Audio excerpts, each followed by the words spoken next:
Hi there. Thank you so much for listening to Grounded in Maine today. My name is Amy Bolduc, and my guest today is Allie Wax Adams from Brunswick, Maine, which is my hometown.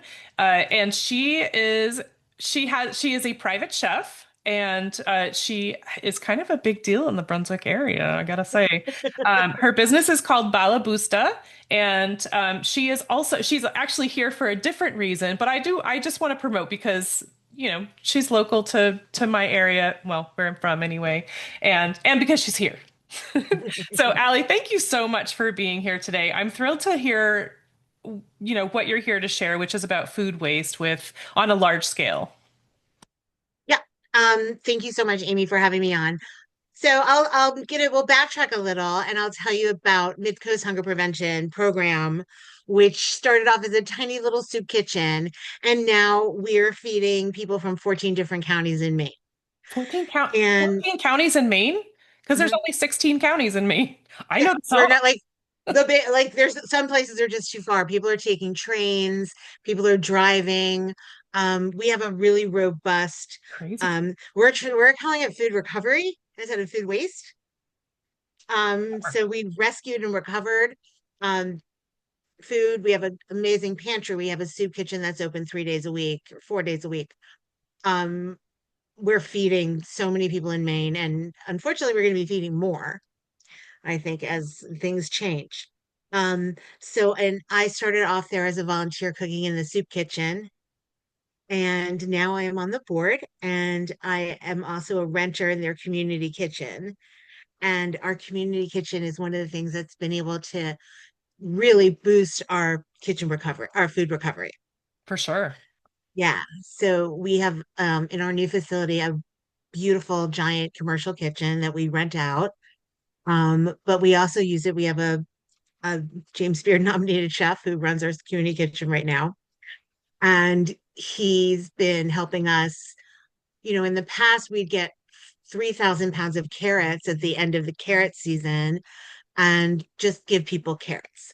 And now we're able to give people value added, ready to cook carrots. So they're peeled and cut and portioned. Oh, that's cool. Carrot soup, carrot cake, carrot puree, carrot juice. We just got a juicer, dehydrated carrots, carrot pickles. So our volunteers work with our community kitchen chef to recover not only the food that's donated from the local supermarkets like Hannaford, Shaw's, Mar Trader Joe's gives us food. Market Basket does not give us food, but we would love to take it from them. The Um, Market Basket. yeah, I mean, I know they have a really they do a process where they really deeply discount things. So I feel like in that way they are helping people who can't afford Oh, okay. certain levels of food, but Great. we'll take what they can't use. Sure. Um, and then we incorporated a organization called Merry Meeting Gleaners into our fold. So we actually about 78, almost 78,000 pounds of gleaned produce that we process and distribute From the local farmers. from That's the amazing. local farmers. Yeah. Plus, we purchase from the local farmers. We have a program that allows us to purchase because we do have to purchase some food, and we purchase as much as we can locally. That's amazing. Yeah. 78,000 pounds? Hmm? Dang. A lot when you're looking at a big pile of carrots. For real. Because it doesn't come like you only get one thing at a time. You don't Right, get like a right, few of anything. It's time to process those tomatoes. right. No matter what's going on. Yeah, for Yeah. sure. And so we're talking about Mid Coast Hunger Prevention Program, which is this soup kitchen food bank in the Brunswick area. And like Ali said, they're feeding 14 counties, 14 out of 16 counties in the state of Maine, which I didn't even know about. That's crazy pants. Yeah. Um, And so I know I'm very familiar with the Merry Meeting Gleaners because I volunteered with Growing to Give, which is local to we literally grow organic produce just to donate it to the food bank. So we're a contributor, and I know that a lot of the farmers will also like when they have excess or at the end of the farmers market day or whatever, they'll drop stuff off, which is amazing.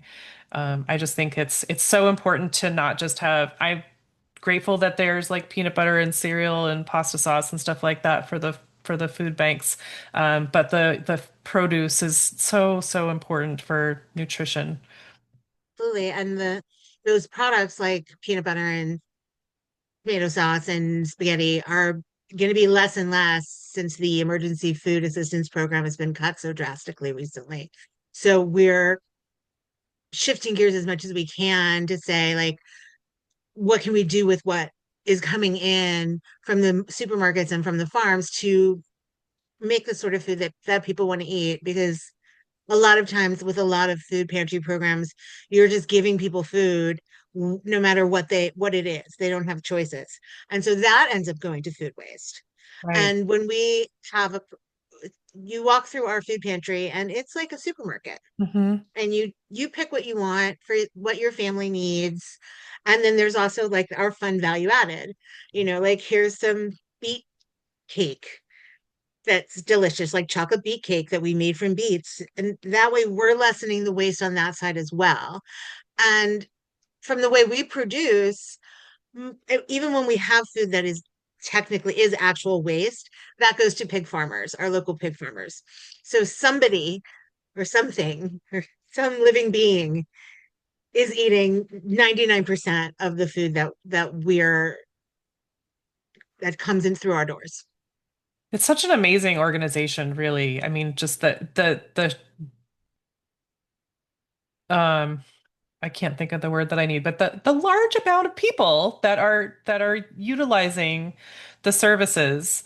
Um, I mean, what kind of numbers? I know you were saying that you just got some We numbers, but like how many? did last year, or in, I think we've done um on our estimate, and a meal being 1.2 pounds of food is a general, 1.13 million meals. A lot of meals. And I think that there's a stigma that a lot of people have with food pantries, as that it's just people who are just too lazy to go get their food or to work. Or we a lot of the people, besides there are seniors Right. who cannot work and their assistance is low, or there are seniors who are homebound that we help. We have a delivery program. And there are a lot of working families. There are people who are working both both parents are working both two jobs, and the cost of living is so high. If your collective income is what used to be middle class at like 85,000 a year, and you have four children, that's really not very much money after the other costs of living. So we say, pay your gas bill, pay your electric bill, We'll buy take. your kids clothes, like we'll feed you, we'll help you. And I think that there's no shame in that. And I think I'm gonna cry because it actually, like,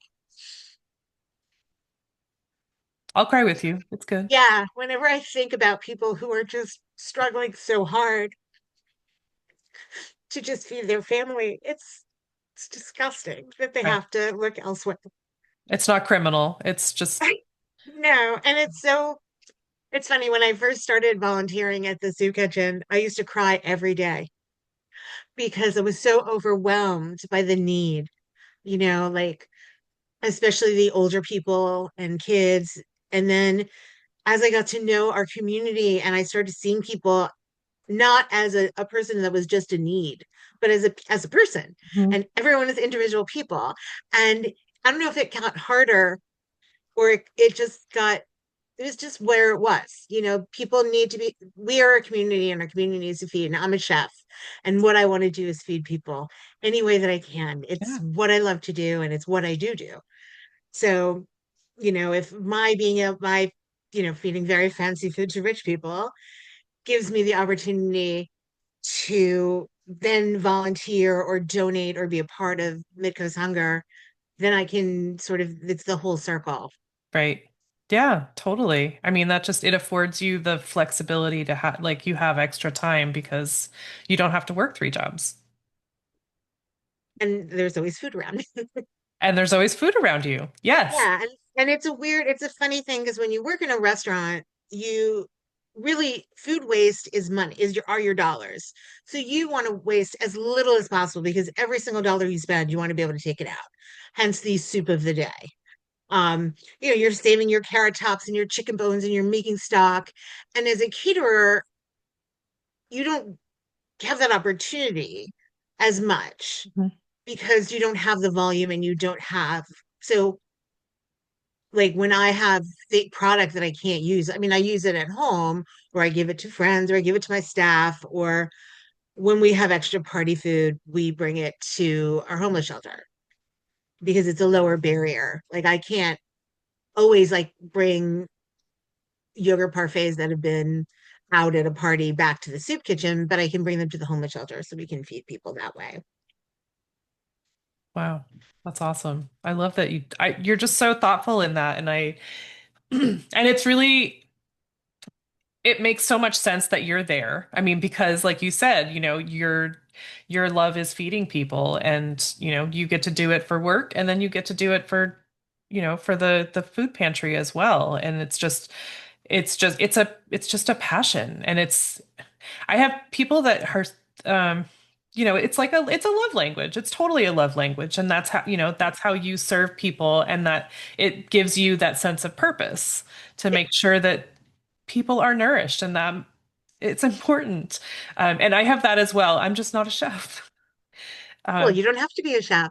I no. mean, there's so many ways that all of us can be a part of this. And I'm like we talked about before we started recording, really hoping that if anyone else who's working in this space here's what we're doing at MCHPP, that we can be inspiring.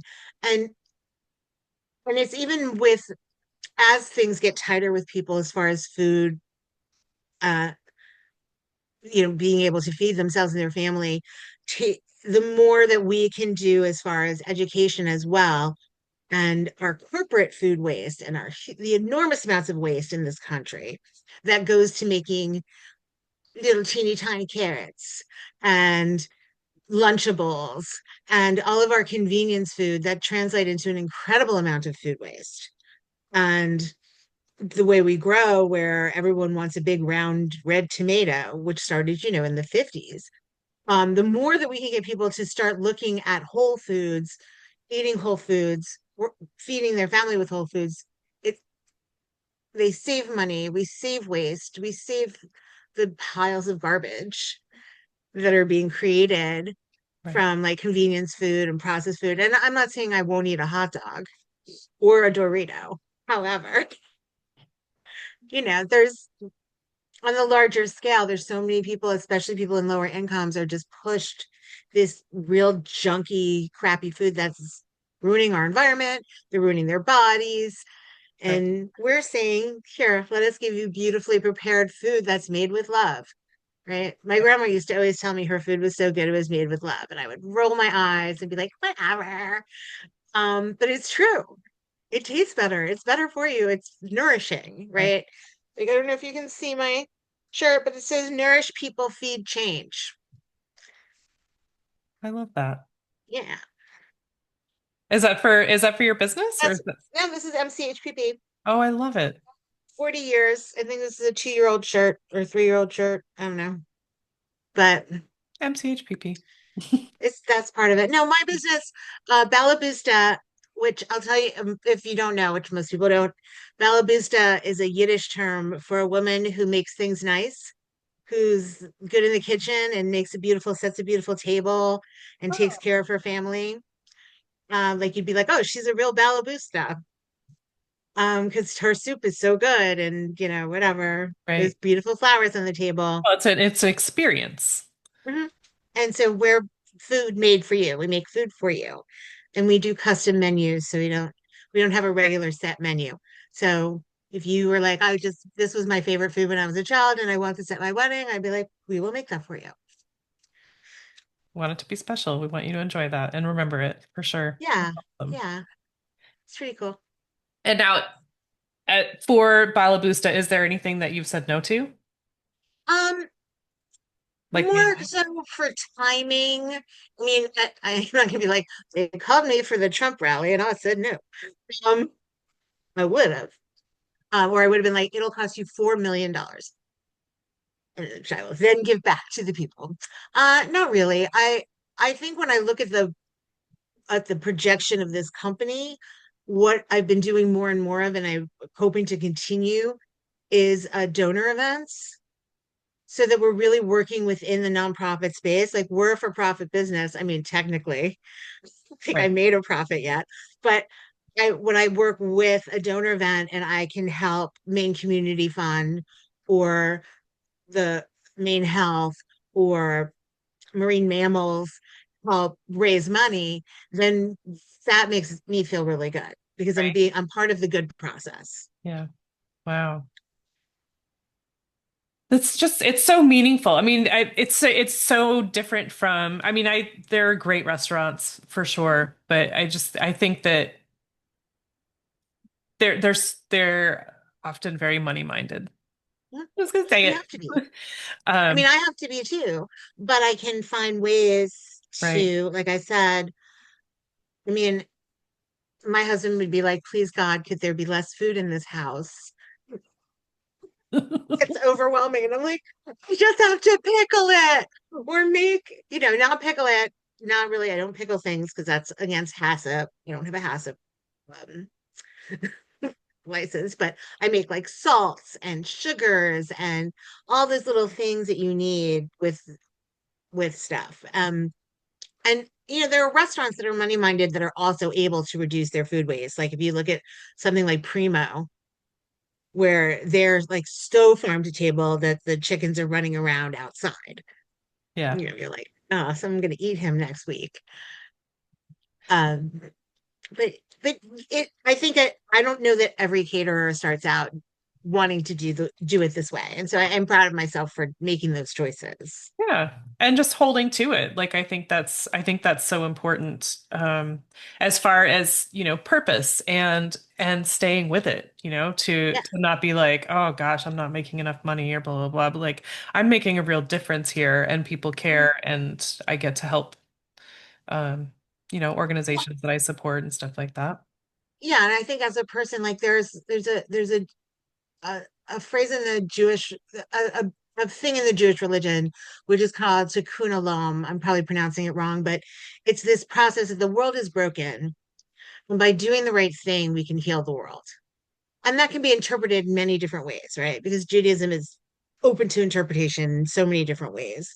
So where I see that is that's my way of my mitzvah, my way of healing the world is to make these conscious choices and to do the right thing when I can.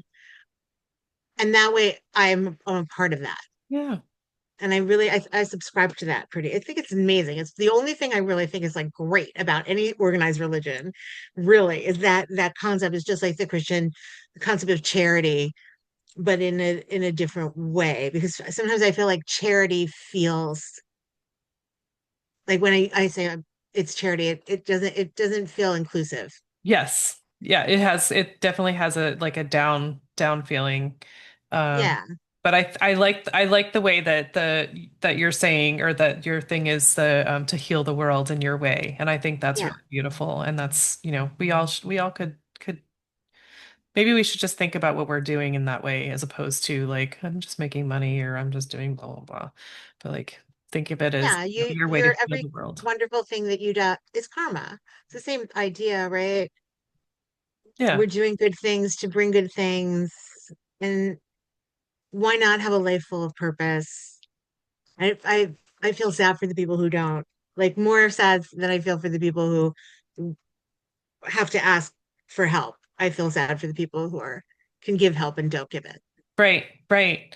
Um Yeah, I mean, and so to that point, like I think it's really beautiful that you as a chef, and I mean the head of the kitchen, the commercial kitchen, is also a well-known chef. But the fact that you have so much passion for what you're doing that you are feeding the community, the Mhm. people that are need feeding. Yeah, I just think that it's such a simple thing. Clearly, Mid Coast Hunger Prevention Program is not simple, but the meaning of it is very mhm. simple. Like people are hungry. Someone needs to feed them, and we're just working with everyone in the area to make that happen. Yeah, and that part of it is also so great when we have events and we have our donors and our farmers come together and you see how many different people in this community are consciously putting in an effort to feed other people, whether it's a can drive or a gleaning or money. We do like money. Money's awesome. Yeah, of We course. use it to Well, buy I mean, food. money, it's like it like multiplies like three times or something like that, doesn't Yeah, it? Like any yeah, donation, something like that. Like if you give us $1, it's really $3 to $5 yeah, of what we can do with it. Like even looking at our volunteers, which we have over 560 volunteers. When we give that a dollar amount, that's $1.27 million of labor. Like, for the equivalent. for We free. wouldn't be able to pay that much Right, money for all those people. right. All of those people. And they all you see them around town and everyone kind of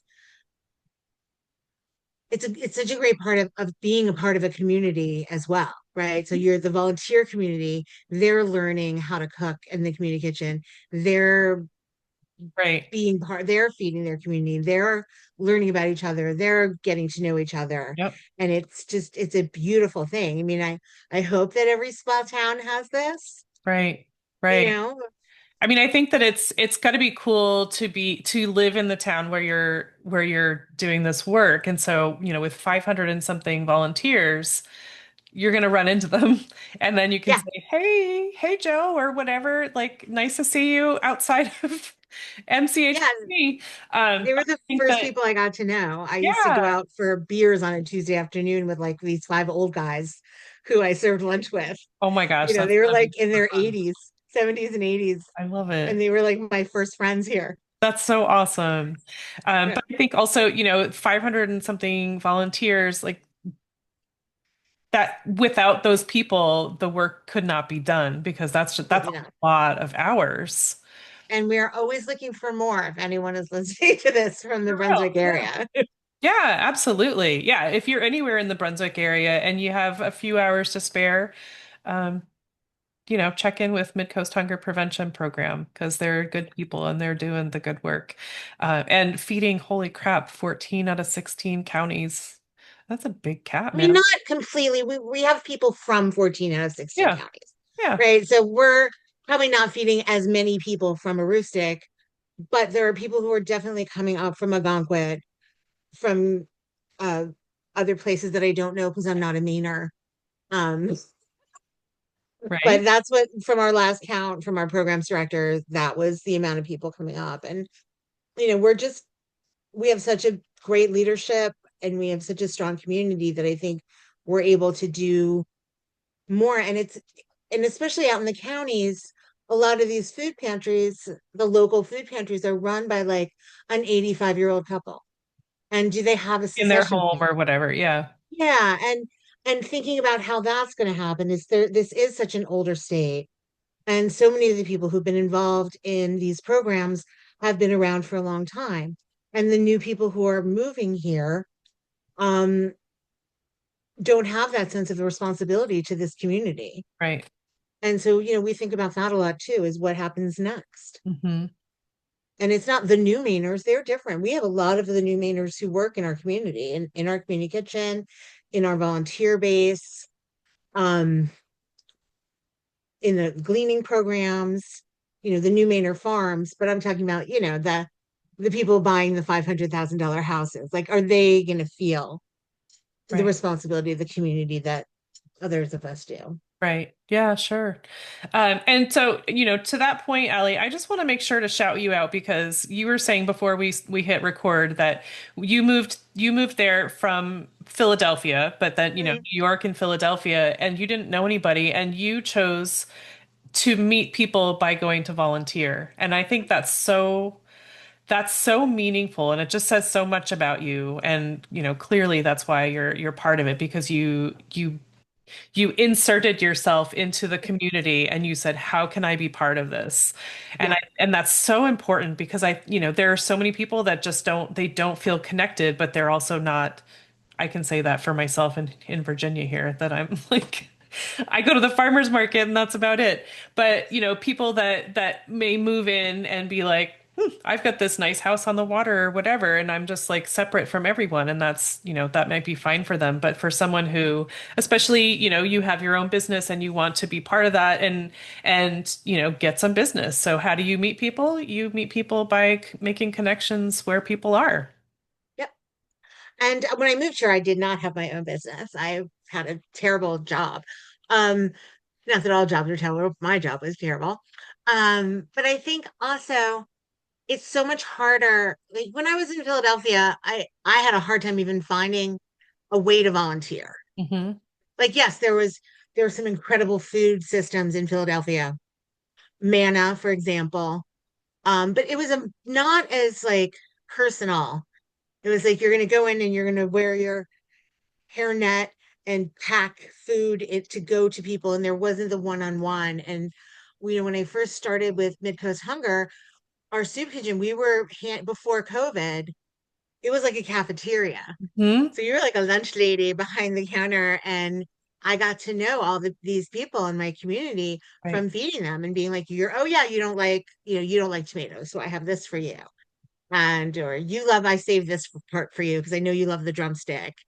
And just being able to, I think, know people from all levels of my community is what makes this so amazing. Hmm. And yeah, I don't know how else other people, I guess other people meet people because they join clubs or they play golf or they play tennis or whatever. Or they book clubs. I'm not a book club girly. No one wants me in their book club. Same. Way too But opinionated for a everyone book likes club. to eat, and so that's I know, but I'm like, oh, this book sucked. I don't read well, it. everyone doesn't like to eat, but everyone needs to eat. Everyone does need to eat. But I still don't want to be in a book club. It sounds horrible. For me, I just whatever. I would rather go feed people. Yeah, for sure. And so what do you do? What do you do on the board? What's I am your the on the chair board? of the development committee Okay. right now. So I work uh, to get people to give us money in fundraise and find ways have to get different kinds of involvement. And we've had different people in this position who have been more focused on they're like very astute financial people, and I'm not. So I'm just trying to do community outreach. I'm also the co-chair of our new harvest dinner, which is on September 24th, which is going to be amazing. We refigured it from a single restaurant sit down 3-course dinner to a chef event with 6 different chefs, a Awesome. cocktail hour, and a 3-course dinner of all donated local food. And it's going to be amazing. And that's really what I do. So, and I sit in the board meetings and try to understand what they're saying a lot. Well, but you're there and you're doing it. And Yeah. I think again it says so much about who you are and how passionate you are for the cause because you're there in a place where you feel like you don't understand what's going on, but you still want to be part of it. Um, and I think it's also really I think it's really cool of the that you're very different from the other people that have held the position that you have. But I think that also says so much about you because you're so connected because even as an outsider, like from someone who did not grow up there, you're the one that they're having people reach out to others. Like I just think that's really cool. Thank you. It's a big job for It sure. is a big challenge. But I I think mean, in the last few I'm the years, like interim one right now. yeah, So we'll see if I stay on as that. It's because it came out in like my busiest time of the year. But and it's not, it's asking people for money is the least fun part of anything. anything. And I worked as a salesperson for a really long time, and it's such a different way of accepting a no than people who've worked in like politics or fundraising. They're so used to people saying no, it doesn't matter. You just keep asking, keep Right. asking, keep asking. Right. And, I'm like, oh no, they said no, move on to the no, no, no. Right. But And when it comes to the community people and they're saying no to helping feed people, that's really hard. sometimes it's not no. A lot of times it's not now, Right. or we're committed to a different cause, or, you know, I give to cancer research, or I give to animals. Right. Nobody has few people have unlimited funds. Right. I mean, I've seen some people who I think they might. Um, they feel pretty comfortable buying buildings and things. Um, but it's the no's are no, not, I think it's that the no is not always no, I don't care, Right. right? It's this isn't like I can't do it now, or I give elsewhere, or whatever, but Right. I think the other thing is to say there's a lot of people, a lot of our donors are monthly donors, and even if they give like $25 a month, because in this economy right now, a lot of it is there, but the grace of God go I. A lot of people are two or three paychecks away from visiting the food pantry. Yeah, absolutely. And, I'm sure more every day. That's just Yes. for sure. My goodness. But I mean, anyway, the work that you're doing is so meaningful. I think that, you with Balaboosta and also the Mid Coast Hunger Prevention, I bless you for all that you're Ah, doing and bless them. Of course, you said 42 years. I think it's 42. We might even be 45. I don't remember when I got this shirt that says 40 years. This is the stuff I'm not good at. Yeah. Uh, It's been a while, and it started out a long time. as a little organization and now it's Little yeah. organization just doing lunch. Yeah. And now, like I said, a lot of it has to do with our incredible leadership. Hannah Chattelbosch, who's our executive director, is fantastic. Hmm. And the whole team is amazing. Like, it's really such a dedicated, like even our like people are staying with us longer than most people stay with jobs, because they're so good. Like, you just watch them do what they do, and so many hits, like getting through COVID, getting through this whole nonsense now. Like, we're not through it, we're in the middle of it. But they're just so resilient and so smart and so dedicated that it's impressive Right. to me to just watch them work. Right. And I know that Hannah is pretty young.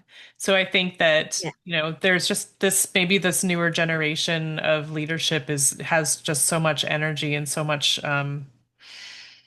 kindness. Not that others haven't had kindness, but I just get this feeling of like inclusion and just a real sense of care. Yeah. And I think we've always, I mean, I don't think there's been a point in Midcoast hunger prevention where we didn't have an incredibly caring, empathetic group of people. I think the opportunities that this particular group of like vibrant, young people are, it just it just has happened. I mean, it hasn't just happened. It's done through, we're all standing on the backs of everybody else's work. Yeah. So it's all led up to Yep. this moment of just Right. something really magical. It's because of everyone, and this new leadership is just taking it to a new level. Because I know just in the last 3 years, maybe was it 3 years ago, the When move. we moved to the landing, yeah, and then we recently purchased the building, um, thanks to a very generous gift from the building owner. We were able to purchase the building, um, and it's now called the Wright Center for Food Security.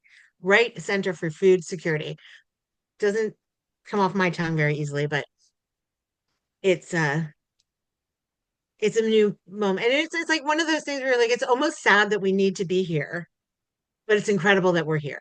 Yep.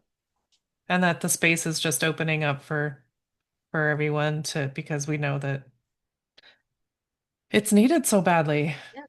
And then just to be a little side note, we also have a community kitchen, which is functioning as an incubator for small businesses, small food businesses, me being one of them. And that's been such a gift to the community as well. Yeah. I know when I was looking for a community kitchen, a commercial kitchen, I couldn't find it. Yeah, they're not easy. Well, I The mean, I bar. did rent on the landing, but it was not cheap. Oh, I know which one you rented. Terrible floors. Yes.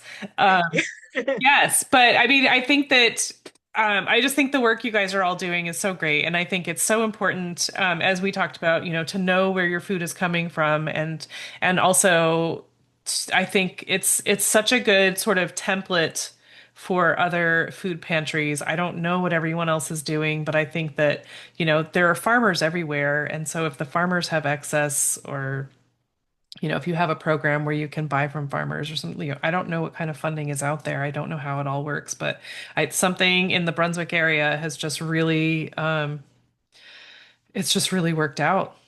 I mean, Yeah, everyone's working together to feed people, and we just need more of that. 100%. Hmm. But so what does the word sustainability mean to you, Allie? Avoiding this. I'm so bad at answering direct questions. Um, I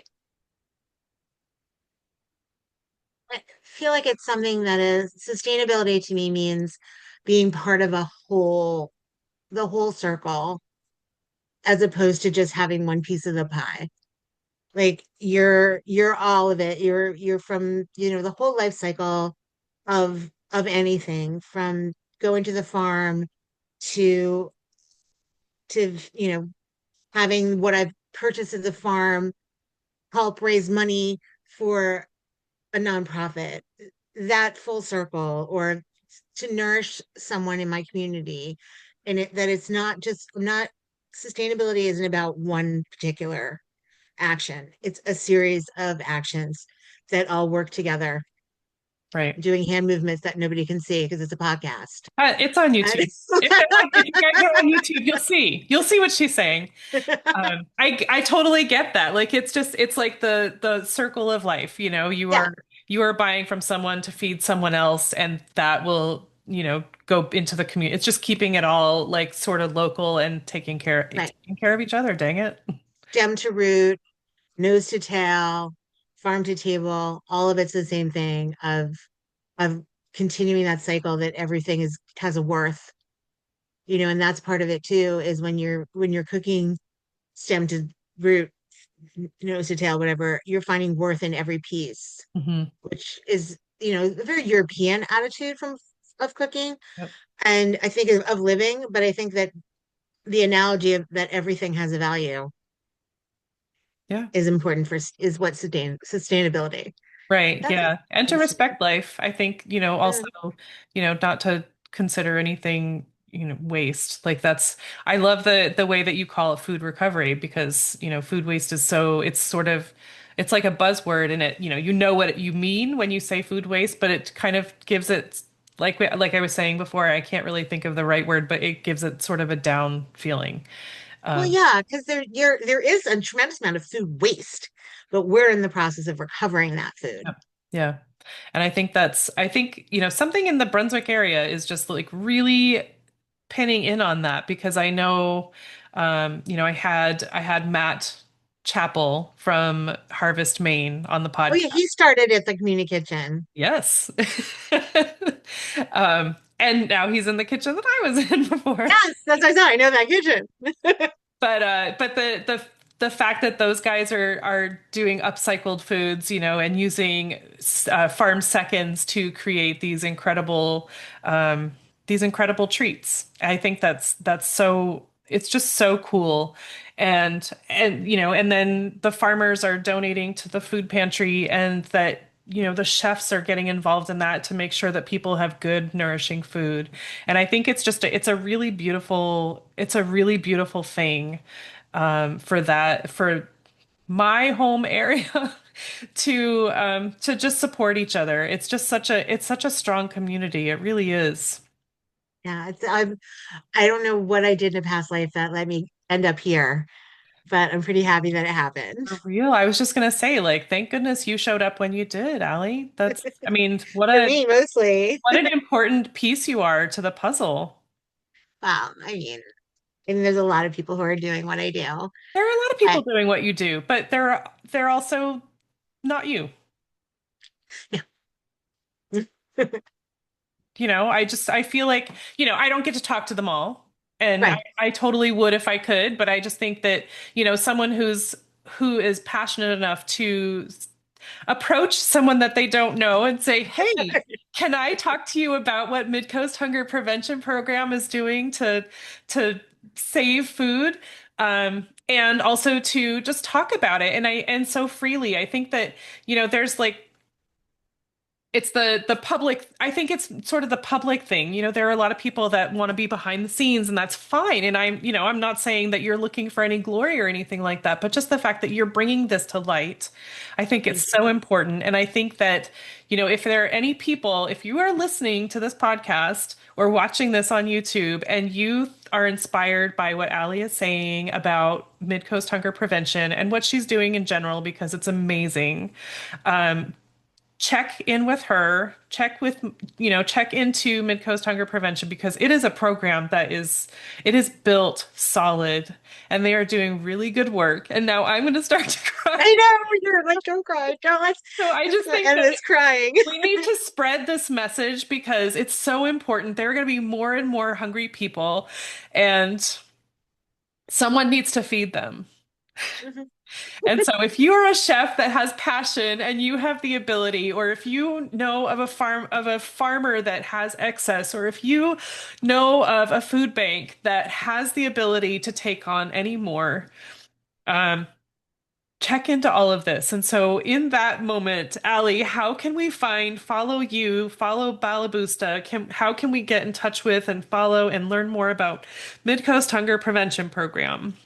So to start with MCHPP.org is how to reach out on their website. My website is Balaboosta, Mebalaboosta, Balaboosta, Maine. My Instagram is at Balaboosta, Maine. And my personal Instagram is at Aliwax, Aliwaks. Um, and that's all the ways you can find me, or you just Google me. Awesome. And Mid-Coast Hunger Prevention is also on all the socials. Yes, they are. But I don't know how they're all split down. Same. But it'll be in the show notes. I'll make sure to get that. Oh my gosh. Allie, thank you so much. This has Thank been you, a real Amy. Thank you pleasure. so much. This was so awesome. Let me know when you are in town. Will do, for sure. Good. Seriously. I'm gonna Okay. take you on a tour. I'm gonna buy you a coffee. Let's do all the things. Okay. Very cool. That sounds like a plan. Good.